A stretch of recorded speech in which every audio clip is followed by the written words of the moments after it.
Series জয়ের hat trick মিশনে আবারও শক্তিশালী একাদশ নিয়ে মাঠে নামতে যাচ্ছে টিম টাইগার্স। নেদারল্যান্ডসকে হারাতে এবার দলে থাকবেন কেবল সেরা 11 জন। ফলে বাদ পড়তে পারেন মিরাজ সান্তনা, সাথে আসতে যাচ্ছে একাধিক চমক। সব মিলিয়ে এশিয়া কাপের আগে আরও এক সিরিজ জিততে কারা থাকছে টাইগারদের সেরা একাদশে, জানবো রিপোর্ট। এশিয়া কাপের আগে দরজায় করা নাড়ছে আরও একটি টি-20 সিরিজ। শিরোপার প্রস্তুতি চূড়ান্তে, যেখানে শক্তিশালী নেদারল্যান্ডসের বিপক্ষে মাঠে নামবে বাংলাদেশ।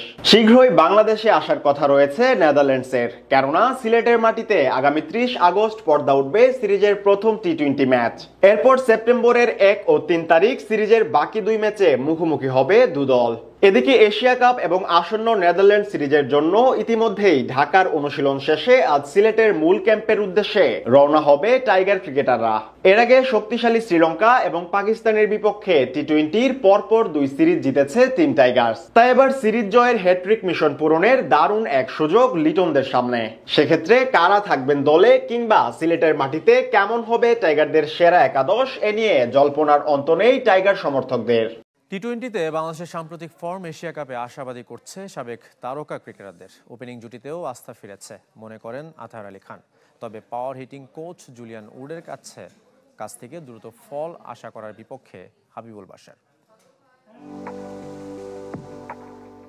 টি-20 ফরম্যাটে এই বছরটা বাংলাদেশের জন্য অনেকটা রোলার কোস্টার রাইডের মতো।